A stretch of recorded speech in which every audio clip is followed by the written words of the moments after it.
Chapter 3: Revolutionary Movements in Russia, the Origins of Russian Marxism. In keeping with the struggle for primacy in all fields of culture, the Soviet historians of philosophy have striven, particularly during the Stalinist period, to establish a claim to Russian primacy in the philosophical sphere as well. They found this in the fact that even in the pre-Marxian period, it was the Russian philosophers who, by their own efforts, came nearest to Marxist philosophy.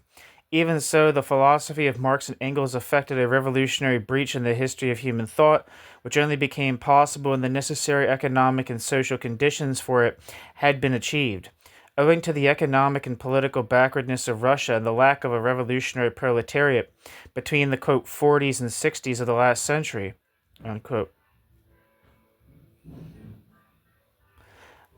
the, quote, Russian revolutionary Democrats, unquote, could not by themselves attain to the discovery of scientific socialism.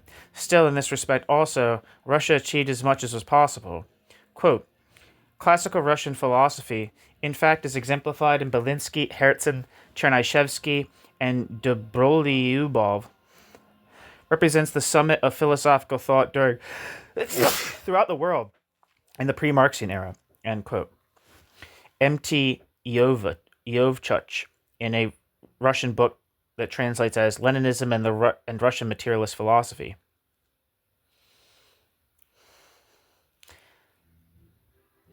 And footnote. To this end, the history of Russian science and philosophy is so presented as to suggest that materialism constituted the heart of Russian thought during the last century. As has been shown by Professor Zenkovsky, this is effected by means of a double artifice.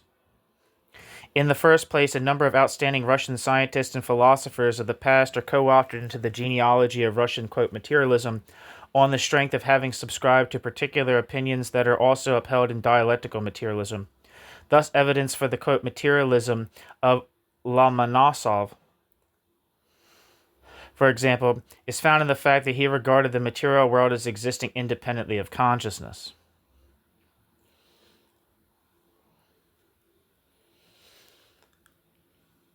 Footnote, see the book by G.S. Vasetsky, The Philosophical Opinions of M.M. Lomonosov, which is, that's a Russian book, but that's what the title is. End footnote. Radishchev is recruited on similar grounds among the forefathers of materialism, yet both of these men were believers. The enrollment of Herzen and Belinsky among the, quote, materialists must also be definitely rejected. A further trick to make it appear that the basic achievements of Russian philosophy were materialistic in character lies in the discounting of Russian thinkers opposed to materialism, either by not mentioning them at all or by dismissing them as of no importance. The genealogy of materialist philosophy in Russia is thereby reduced, in essentials, to such names as Lomonosov, Lobachevsky, Radishchev, the Decembrists, Herzen, Ogarev, Belinsky, Chernyshevsky, Dobrolyubov, Pisarev, Sechenov, Mendeleev, Umov, Pavlov, Timiryazev, and others. The majority of really important philosophers such as Vladimir Soloviev, L. Lopatin, B. Chicherin, N. Losky, S. Frank, L. Karsavin, A. Losev, and many others are thus completely left out, and anyone who pays attention to them, as V. Zenkovsky, N. Losky, and B. Schulze, for example, have done in their works on the history of Russian thought, is dismissed as, quote, falsifier of the history of Russian philosophy, end quote. See the Russian book by an N.G. Tarakhanov titled Falsifiers of the History of Russian Philosophical Thought, and the book by V. Malinin, N. Tarakhanov, and I. Stepanov against the modern bourgeois falsifiers of the history of Russian philosophy.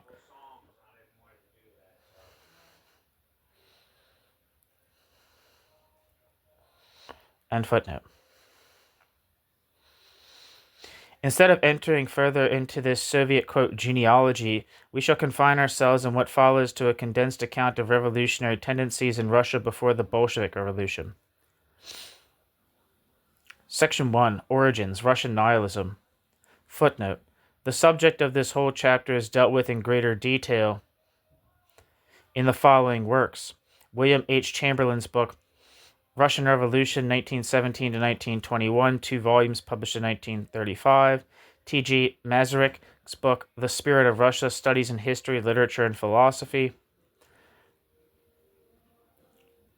N. Berdyaev, The Origin of Russian Communism, published in 1937. Jan Kucharczewski, The Origins of Modern Russia, 1948. R. Hare, Pioneers of Russian Social Thought, Studies of Non-Marxian Formation in 19th Century Russia and its Partial Revival in the Soviet Union, and a couple other books that are in Italian and German. Anyway, end footnote. The revolutionary tradition in Russia reaches far back into the past. Already in the second half of the 17th century, the revolt of the Cossack hetman Stenka Razin, 1670, had given the lower orders of society in southern and southeastern Russia the opportunity of venting their hostility toward the, quote, upper classes. Similar disturbances recurred 100 years later, again on social grounds, led on this occasion by Don Cossack, the floody Pugachev, in 1773. The 19th century saw a notable increase in Russian revolutionary activity. Contact with Western Europe in consequence of the Napoleonic Wars led to the social turmoil in Russia, which brought about the Decembrist uprising of 1825.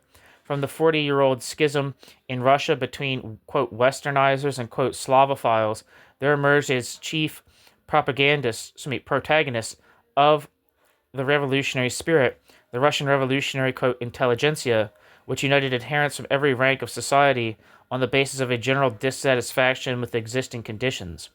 The Westerner, V.G. Belinsky, who lived from 1810 to 1848, whom Berdyaev describes as the, quote, father of the Russian revolutionary intelligentsia, M.A. Bakunin, who lived from 1814 to 1876, and A.I. Herzen, who lived from 1812 to 1870, reacted violently against all oppression of human personality and fought for its liberation. Bakunin and Herzen also devoted themselves in person to revolutionary activity. At that time, this was only possible outside Russia, but they exercised great influence through their writings even in their own country. The conditions to which the peasants and common people were subjected under the regime of Nicholas II were such as to create a powerful revulsion and antagonism in all lovers of righteousness. Forced marriages among the peasants, military service which might last for 25 years and was imposed even on heads of families, floggings which were often inflicted quite arbitrarily by their masters, such occurrences were anything but rare. Obviously, such circumstances were bound to create, in right-thinking people, a desire for reform. Hence there began a movement for the liberation of human personality, conceived as an emancipation from any sort of higher authority. This outlook found its fullest expression, especially in the years 1860 to 70 in nihilism, of which the chief protagonists were N.G. Chernyshevsky, who lived from 1828 to 1889, N.A. Dobrolyubov, who lived from 1836 to 1861, and D.I. Pisarev, who lived from 1841 to 1868. In the name of the liberation of the oppressed individual, the nihilists not only denied all higher values, God, spirit, and the soul, but were also opponents of culture in all its forms which seemed to them a, quote, luxury. Their thinking was governed by a single category only, that of, quote, utility. Turgenev, in his novel Fathers and Sons, gives an example of this type in the person of Bazarov. The nihilistic standpoint is that of crude materialism. Even so, Berdyaev is right in pointing to an affinity between their views and those of Christianity. The nihilist attitude is strongly reminiscent of the Christian ascetics, especially in the East, who utterly renounced the world and all its culture as, quote, lying in wickedness, unquote. They also approach the Christian standard in their manifold and boundless capacity for sacrifice in pursuit of their own ideals. Berdiaev says of them, quote, they did not understand the mystery of the cross, but they were in the highest degree capable of sacrifice and renunciation.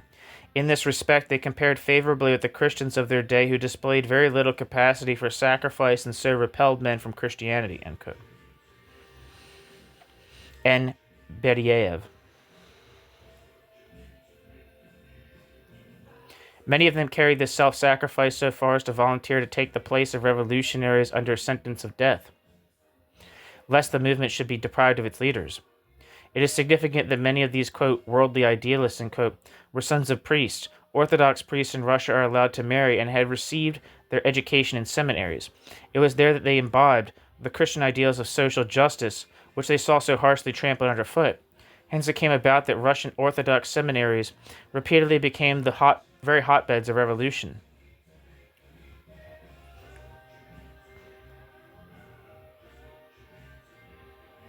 The first intellectual leader of Russian nihilism and a typical representative of these, quote, worldly idealists, end quote, was N.G. Chernyshevsky, who lived from 1828 to 1889. The son of a priest and educated in a religious seminary, he later became active as a writer. He was convicted of publishing incitements to sedition, of which he was certainly not the author, the charge being based on false evidence and perjury. From 1862 to 1864, he was held prisoner in the Peter Paul fortress and subsequently condemned to 7 years forced labor and transported to Siberia. Even after the end of this period, he was forbidden to return and had to remain in Siberia until 1883. When finally allowed to return to European Russia, he was confined to living in the town of Astrakhan until 1889, the year of his death. He endured exile and forced labor with remarkable strength and spiritual fortitude. Chernyshevsky is the chief representative of Russian popular materialism. A disciple of Feuerbach, Chernyshevsky's materialism is directed, like that of his master, against man's inhumanity to man. But as Berdiaev rightly observes, Chernyshevsky is also an idealist whose ideal is seated on earth. The motives of his materialism are ascetic, seeing the professional idealists and spiritual leaders of Russia, under pretense of pursuing noble aims, solely concerned for their own egoistic interests. These new men preferred, in the name of a living idealism and social justice, a coarsely utilitarian materialism, to all ideas of a, quote, higher character. In the economic field, Chernyshevsky professed, as it were, a pre-Marxian and somewhat utopian form of socialism. He raised the question which so largely preoccupied Russian thought throughout the latter half of the last century, namely whether Russia, like the rest of Europe, was destined to go through a phase of capitalism or whether it would be able to move straight to socialism. His own view was that in Russia the capitalistic period could be curtailed to the furthest possible extent.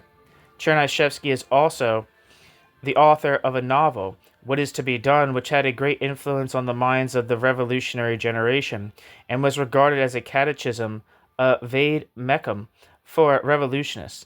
It contains a portrait of the revolutionary Rakhmetov, who sleeps on a bed of nails in order to accustom himself to the endurance of pain and to strengthen his character.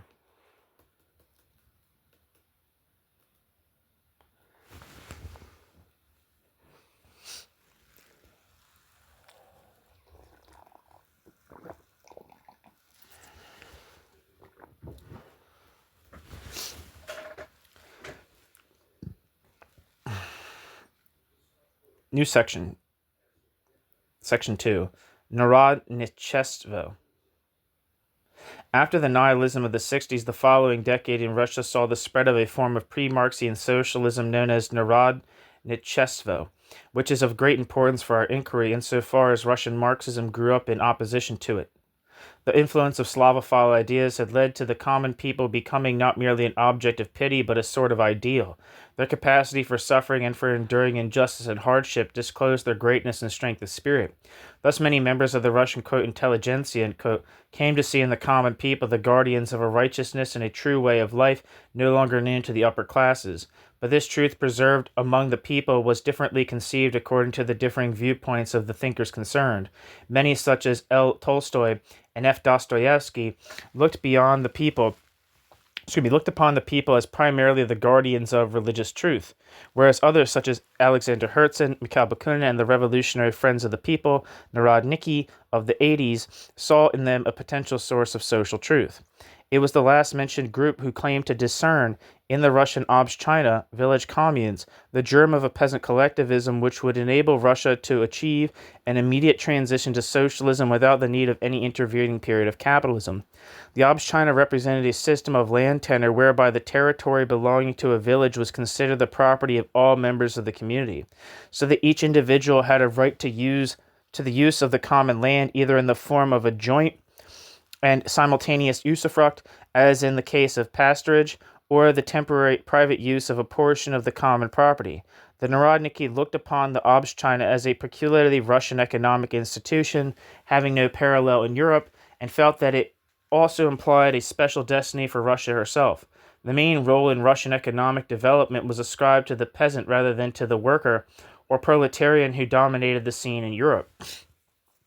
As Berdyaev makes clear, these friends of the people all had the feeling that the intellectual class to which they belonged was divided by a great gulf from the common people, a feeling which often took the form of a sense of guilt in relation to them.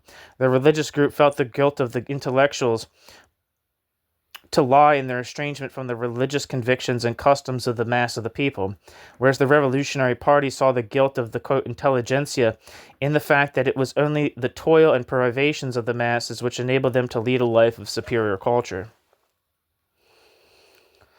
This feeling of separation from the populace at large evoked in many friends of the people the desire to be reunited with it and led to a movement for, quote, going to the people, end quote. Intellectuals, especially young students, took to the country in order to gain closer contact with the common folk, to, quote, enlighten them, and to be of service to them. Originally, this movement was entirely peaceable in character, but later, especially in the period from 1870 to 1880, it became a powerful revolutionary force. Already in 1861, Herzen had called upon Russian dissidents to, quote, go to the people, end quote, and Bakunin had made a similar appeal to them in the following year to join the people, i.e. the peasants, not in order to instruct the peasants, for the people already had their own ideals, but in order to bridge the gulf between the common folk and the higher levels of society, to learn from them and at the same time to arouse them to revolt.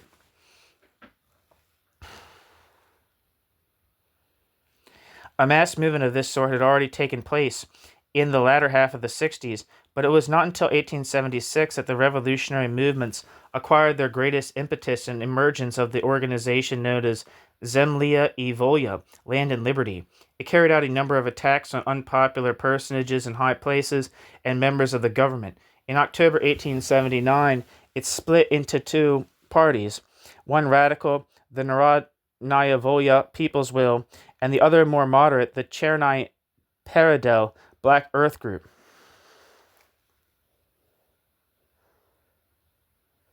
Footnote, according to W.H. Chamberlain, the name of this party derived from the demand they put forward, that the peasants should receive possession of the good, quote, black earth, end quote, which had been left on their emancipation in 1861 entirely in the hands of the landed gentry. End footnote.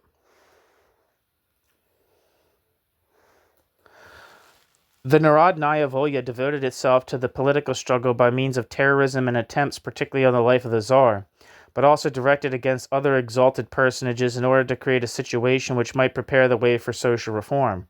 The supporters of the Chernaya Peredel had no confidence in political emancipation without prior social emancipation. A constitution, in their opinion, could favor the emergence of a mercantile class and hence of capitalism, while the people would derive no benefit from it. Only on the basis of economic emancipation would political freedom have any advantages to offer. This would have to be achieved, not by the state, but by the people themselves, the state being based on Western individualistic principles, where it was only in the Russian people and their peasant institutions, the Mir and the Obshchina, that the collectivist principles of an inbred solidarity were deployed to the fullest effect. The West, with its individualistic traditions, would have to endure the purgatory of capitalism from which Russia would be spared, thanks to the inborn spirit of collectivism represented in the Obshchina.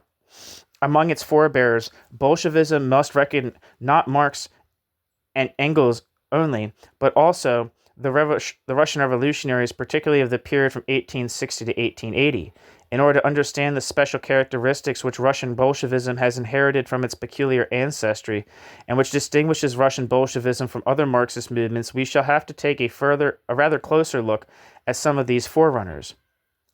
The founder and leader of the terrorist organization Narodnaya Volya, A.I. Zhelyabov, who lived from 1851 to 1881. I don't know if that's, it just says 1851 to 1881. I don't know, maybe he died really young, is a typical figure among the revolutionaries of the period, 1870 to 1880. Although the police arrested him 2 days before the event, he was chiefly responsible for organizing the successful attempt on the life of Tsar Alexander II, 1st of March 1881. After the assassination of Zhelyabov, wrote an account of his share in the business and demanded to be heard, since he wished to make use of the trial in order to explain the attitude of his party and to make its demands known to the authorities. In the course of the hearing, Zhelyabov sought to exonerate his associates and take responsibility entirely on himself. He asked if he was a Christian. He replied, quote, "I was baptized in Orthodoxy, but I repudiate Orthodoxy, although I acknowledge the essence of Christ's teachings. This essential teaching occupies an honored place among my moral convictions. I believe in the truth and righteousness of that faith, and I solemnly acknowledge that faith without works I solemnly acknowledge that faith without works is dead, and that every genuine Christian should fight for justice, for the rights of the oppressed and the weak, and if be, also suffer for them. That is my faith." Unquote. Zhelyabov. Before his execution, Zhelyabov kissed the cross.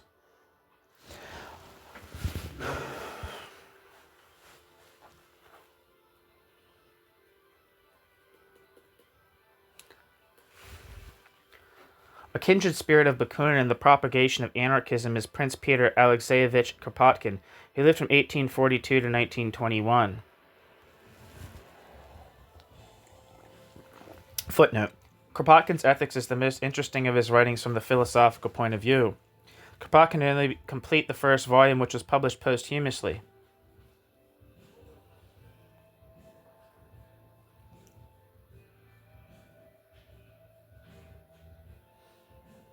End footnote.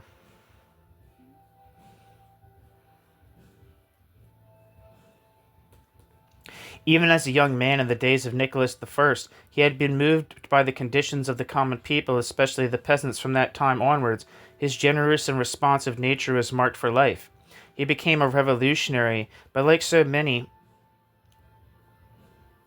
others of the period, a revolutionary in the name of human dignity and social justice. He had already embarked with some distinction on a scientific career when he first began to play an active part in revolutionary circles. After a sumptuous dinner party in some aristocratic mansion, Prince Kropotkin, the chamberlain to the Tsar, secretary to the Geographical Society, would often repair to the outer suburbs of the capital, where, dressed as a laborer or peasant under the name of, quote, Comrade Borodin, Kropotkin would visit his artisan friends. The latter listened with great attention to his accounts of the workers' movement in the West, and it was in their company that the prince's happiest hours were spent.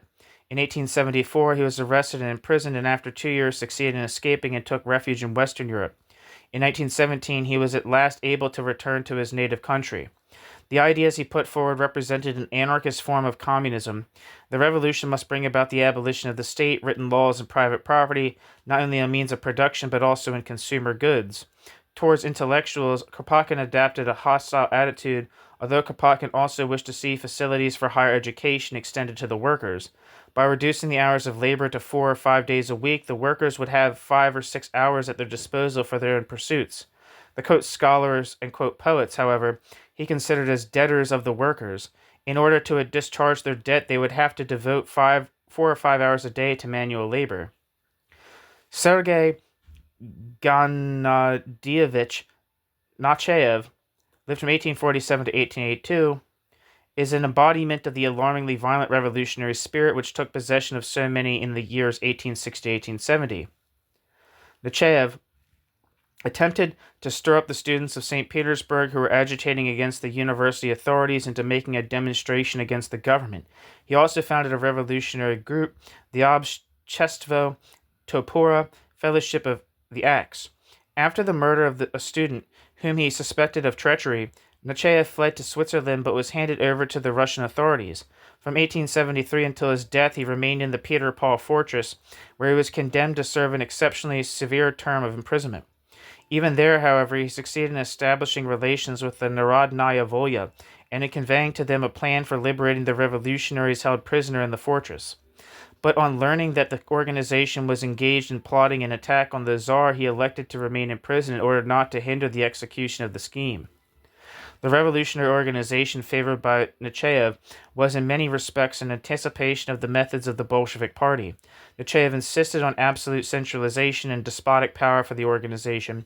He envisioned the creation throughout Russia of cells which, though small, would bound one to another by the most rigid discipline and would be at liberty to use any means in order to achieve their aim. Nechayev is also credited with the authorship of a characteristic document of the period, the Revolutionary Catechism, which preaches a quasi-religious, although atheistic, form of asceticism to which the revolutionary must dedicate himself. Nechayev is called to a genuine self-renunciation. The revolutionary is called to a genuine self-renunciation, a denial of the world, but in the name of the revolution he exists in order to serve. Footnote: Berdiaev attributes this catechism to Nechayev. According to K. Stalin, however, it is Bakunin who is generally regarded as the author. Helene Isvolsky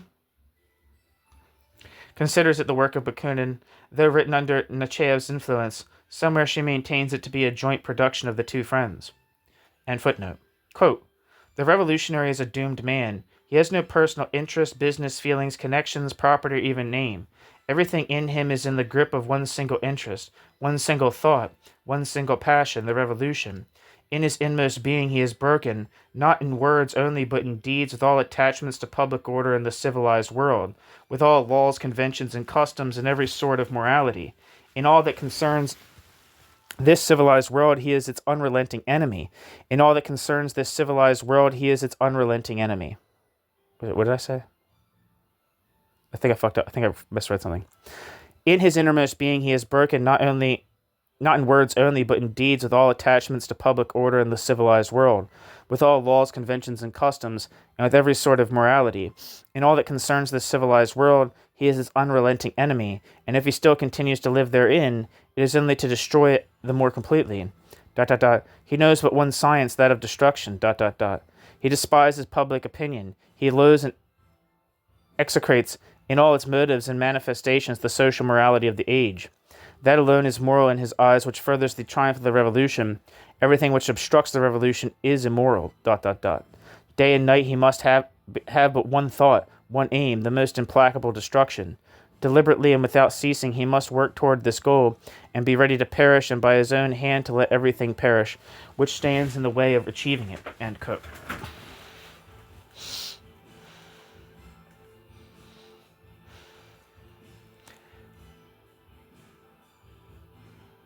Quoted by H. Isvolsky.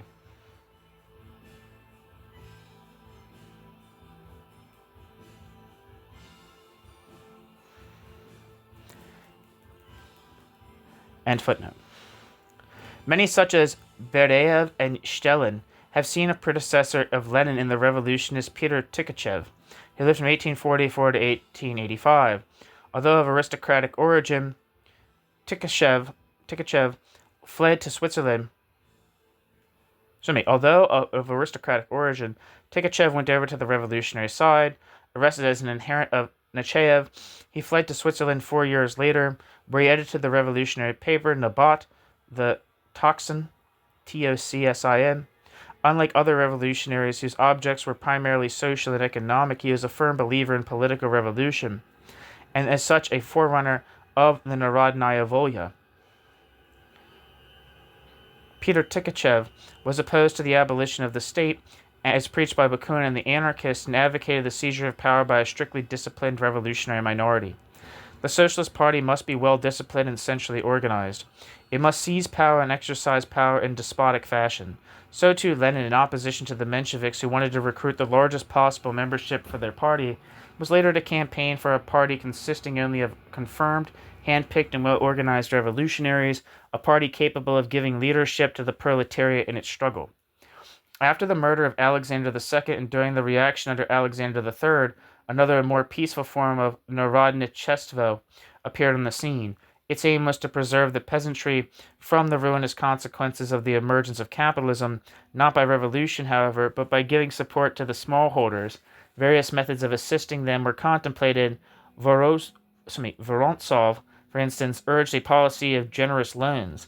This was the epocha Malik Del, the quote, period of petty measures, unquote, which occupied the penultimate decade of the 19th century.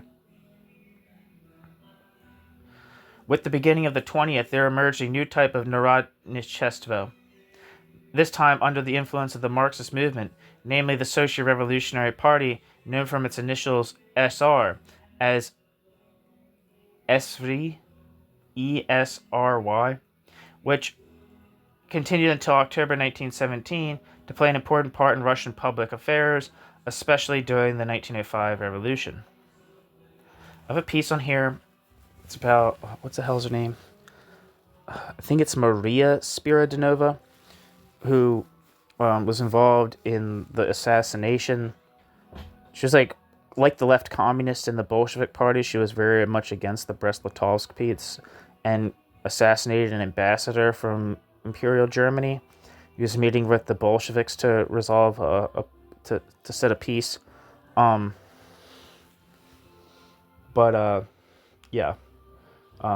have a piece by her on this channel, about her on this channel. I think it's by Alexander Rabinowitz. I'm not sure though. Can't remember off the top of my head.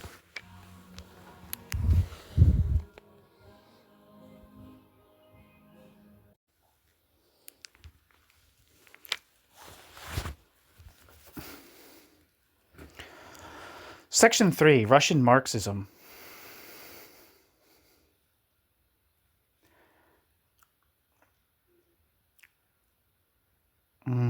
Sorry, there's a footnote here. I'm seeing if this is anything. Nope.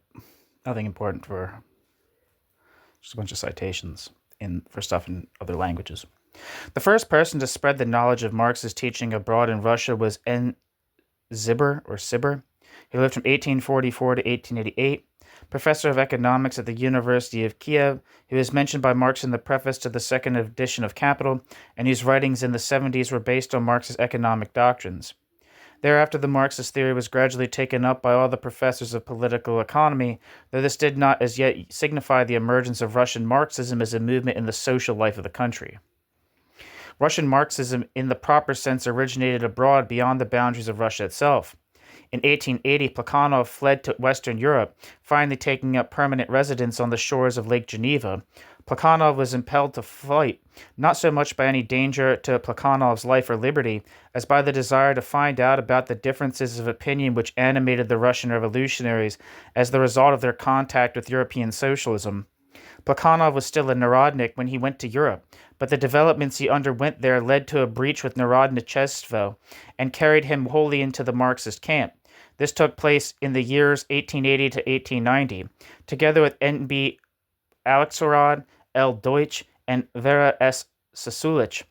Plekhanov founded in Geneva in 1883 the first Russian social democratic organization, the Grupa Osvobozdeni Truda, Liberation of Labor Group. At this time, also, Plekhanov was busily engaged in translating the major socialist writings into Russian, besides dictating pamphlets, editing newspapers, and giving lectures to the Russian exiles who were gathering in ever greater numbers in the towns of Switzerland. It was these lectures of Plekhanov's which furnished inspiration to the earliest propagandists of Marxian socialism in Russia. Though revolutionary activity was virtually extinct in Russia in the 80s, the period saw the first growth of workers' organizations on a socialist basis. The first social democratic organization came into being at St. Petersburg in 1885. This activity increased at the beginning of the 90s when Lenin's influence also began to be felt. In 1895, the latter succeeded in uniting some 20 different organizations already operating in St. Petersburg into the famous League of Struggle for the Emancipation of the Working Class. Soon afterwards, organizations of the same type were also founded in other cities such as Moscow, Kiev, and Kharkov.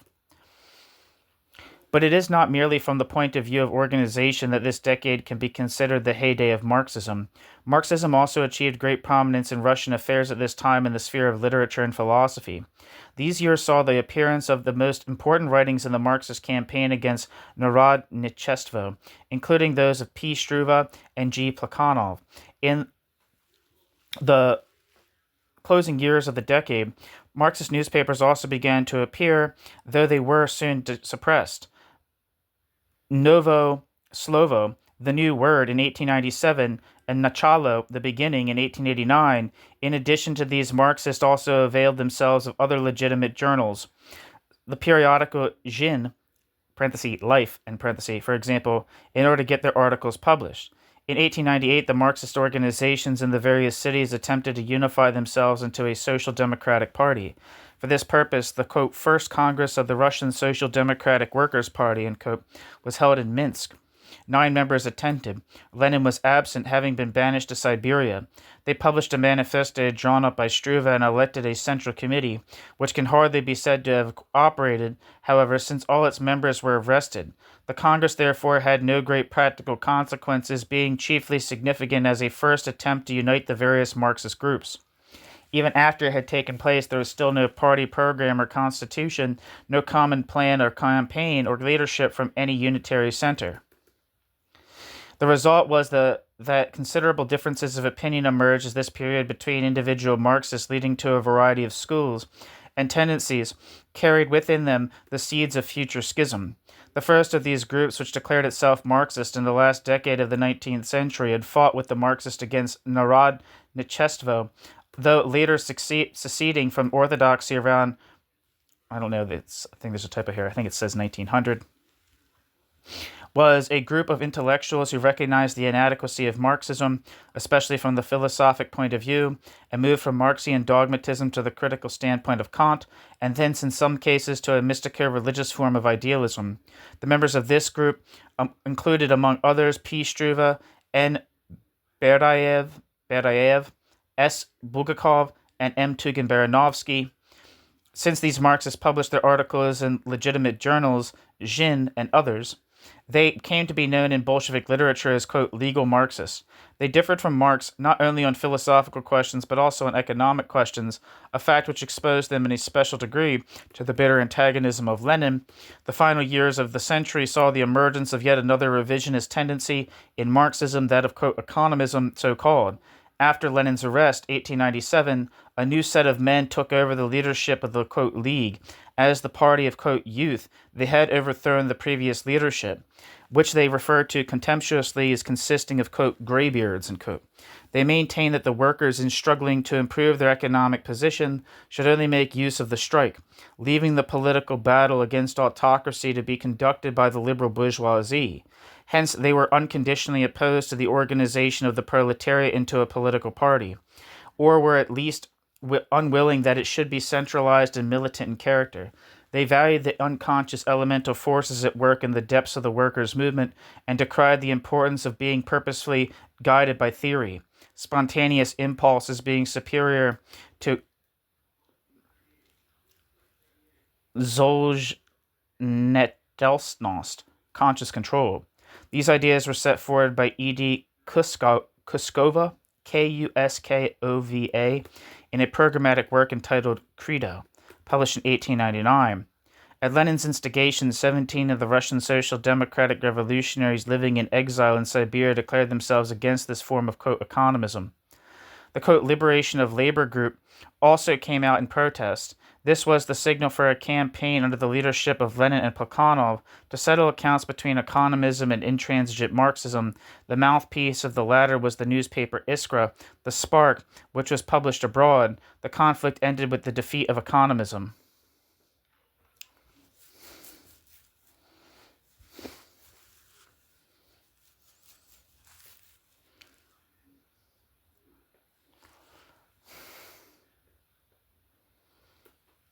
In the course of this controversy, Lenin developed his ideas concerning the necessity for a party organization and explained what its character, composition, and object should be.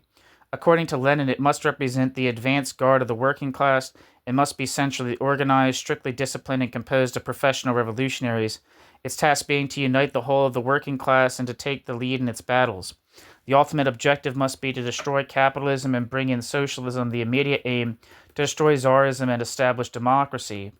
In this demand for a strict and efficient party organization consisting of professional revolutionaries, Lenin was pursuing the traditional path of the Russian revolutionary, in which Nechayev and Tkachev had already preceded him.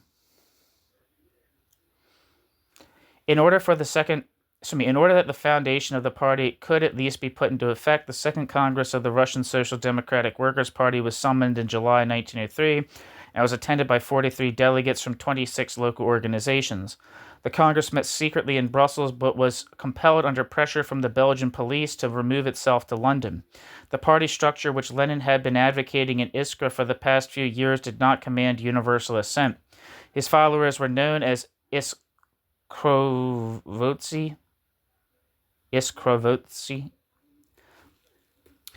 I don't know. Many were still mentally in tutelage to economism. They did not openly give themselves out as such, the economist movement having already been put down by them.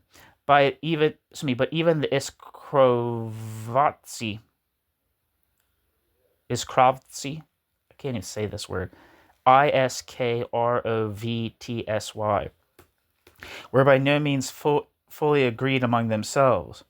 The most serious difference of opinion arose in the discussion on the first clause of the Constitution concerning the membership of the party. According to Lenin's proposed formula, candidates for admission would be required to acknowledge the party program, to give the party material support, and also to be members of one of the local organizations already referred to. In the formula of Martov, a moderate member of the Iskrovtsy, this latter provision was dispensed with. This conflict on a matter of detail arose from a divergence in the conception of the party itself. Lenin envisaged the party as a strictly organized body whose members would not merely belong to it as if to a club, but would be incorporated into the party organization and would therefore be subject to its discipline. From the administrative point of view, he considered Martov's conception of the party a shapeless affair. The members would themselves decide on their own attendance and hence would be under no particular party discipline, confining themselves to acceptance of the party program and payment of their subscriptions. At the Congress, Martov's formula was adopted by a narrow majority, but soon afterwards certain members who were not Iskrovtsy deserted the conference, so that Martov's group was left in a minority and Lenin's group predominated, hence the name Bolshevik, from Bolshe, equal to more, the Menshevik, and from the Menshi, equal to less. The consequence was that the remaining points in the Constitution were settled in accordance with Lenin's formula, and that his candidates for the editorial board of Iskra were elected.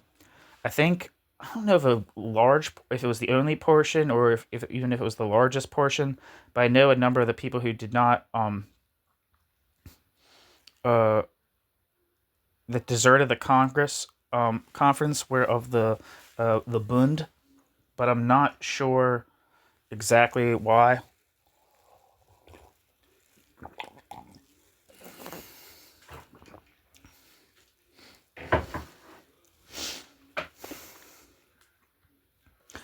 Hence this Congress, which is recorded in the party history as the Second Congress of the Social Democratic Workers' Party of Russia, actually resulted not only in the foundation of the party, but also in its simultaneous cleavage into a Bolshevik and Menshevik faction.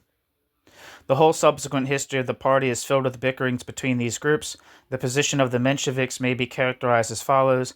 In contrast to the Narodniks, they considered the development of capitalism and bourgeois society a necessary condition for the creation of socialism, and rejected any, quote, peculiar path, and quote, of Russian development whereby Russia would be enabled to avoid the period of capitalism and make an immediate transition to socialism.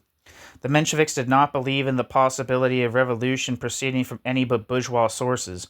The proletariat must ally itself not with the peasantry but with the bourgeoisie. So far as the agrarian question was concerned, they proposed to, quote, municipalize the land rather than, quote, nationalize it, as the Bolsheviks wanted to do. When the Russian Revolution of 1905 ended with the summoning of a parliament, a considerable number of Mensheviks favored a dissolution of the illegal organizations and a resort to legal methods of campaigning. These liquidatori, among whom Plekhanov was not, however, included, were ejected from the party at the Prague Conference of 1912. At this conference, the Bolshevik wing established itself as an independent party. On the outbreak of the European conflict, the Mensheviks favored the war, in opposition to the tactics of Lenin, who preached the transformation of the imperialist war into a civil war. After the revolution of 1917, the Mensheviks soon ceased to exist. Many went over to those who were fighting against Bolshevism.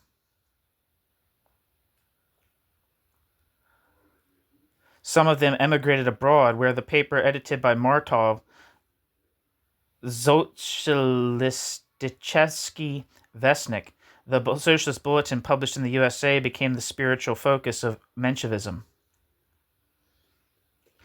A further revisionist and reformist tendency within Russian Marxism may also be observed after 1903.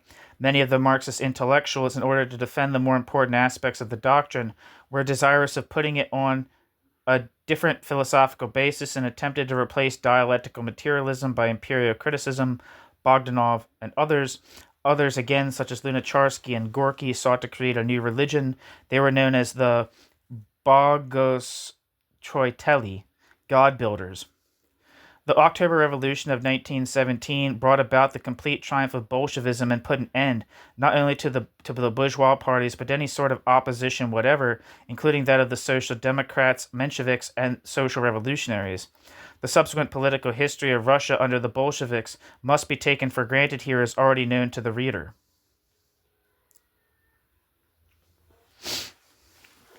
And that's the end of Chapter 3 of Dialectical Materialism, a Historical and Systematic Survey by Gustav A. Vetter. Thank you so much for listening.